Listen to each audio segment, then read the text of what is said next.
ಮಹಾಗಣಪತಿ ಕೃಷಿ ಕನ್ನಡ ಯೂಟ್ಯೂಬ್ ಚಾನಲ್ದಲ್ಲಿ ಎಲ್ಲ ರೈತ ಬಾಂಧವರಿಗೆ ಸ್ವಾಗತ ಸುಸ್ವಾಗತ.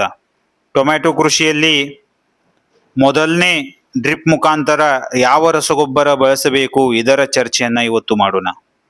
ತಾವು ಟೊಮ್ಯಾಟೊ ಕೃಷಿಯಲ್ಲಿ ಡ್ರಿಪ್ ಮುಖಾಂತರ ರಸಗೊಬ್ಬರವನ್ನು ಕೊಡಬೇಕಂದ್ರೆ ತಾವು 10 ದಿನ ಆದಮೇಲೆ ಟೊಮ್ಯಾಟೊ ಕೃಷಿ ಸಸಿಗಳನ್ನು ಹಚ್ಚಿದ 10 ದಿನ ಆದಮೇಲೆ ತಾವು ಒಂದನೇ ರಸಗೊಬ್ಬರ ಡೋಸನ್ನು ಡ್ರಿಪ್ ಮುಖಾಂತರ ಕೊಡಬಹುದು.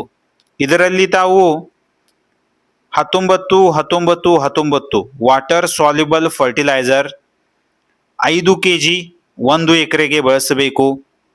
ಅದರ ಜೊತೆಗೆ ಮ್ಯಾಗ್ನೇಷಿಯಂ ಸಲ್ಫೇಟ್ 1 kg 1 ಎಕರೆಗೆ ಬಳಸಬೇಕು. ಹಾಗೂ ಅದರ ಜೊತೆಗೆ ಬೇರುಗಳ ಬೆಳವಣಿಗೆಗಾಗಿ ಹ್ಯೂಮಿಕ್ ಆಸಿಡ್ 12.5% ಇರುವ ಹ್ಯೂಮಿಕ್ ಆಸಿಡನ್ನು ತಾವು 1 ಲೀಟರ್ 1 ಎಕರೆಗೆ ಬಳಸಬೇಕು. ಈ ತರಹ ತಾವು 19-19-19 5 kg, magnesium sulphate 1 kg, humic acid 12.5% 1 litre, ಈ ಎಲ್ಲ ಟಾನಿಕನ್ನು ತಾವು 200 ಲೀಟರ್ ನೀರಿನಲ್ಲಿ ವ್ಯವಸ್ಥಿತವಾಗಿ ಮಿಕ್ಸ್ ಮಾಡಬೇಕು.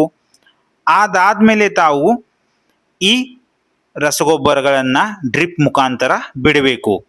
ಇದರಿಂದ ಟೊಮ್ಯಾಟೊ ಕೃಷಿಯಲ್ಲಿ ತುಂಬಾ ಚೆನ್ನಾಗಿ ಗ್ರೋತ್ ಆಗತ್ತೆ ಹಾಗೂ ಬೆಳವಣಿಗೆಯು ತುಂಬಾ ಫಾಸ್ಟಾಗಿ ಆಗತ್ತೆ. ಅದರ ಸಲುವಾಗಿ ತಾವು ಈ ರಸಗೊಬ್ಬರ ಡೋಸನ್ನು ಮೊದಲನೇ ರಸಗೊಬ್ಬರ ಡೋಸ್ ಆಗಿ ಡ್ರಿಪ್ ಮುಖಾಂತರ ಬಳಸಬೇಕು.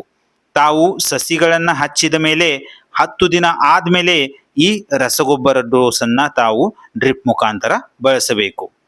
ಈಗ ಭೇಟಿಯಾಗೋಣ ನೆಕ್ಸ್ಟ್ ವಿಡಿಯೋದಲ್ಲಿ. ಥ್ಯಾಂಕ್ ಯು, ಧನ್ಯವಾದಗಳು.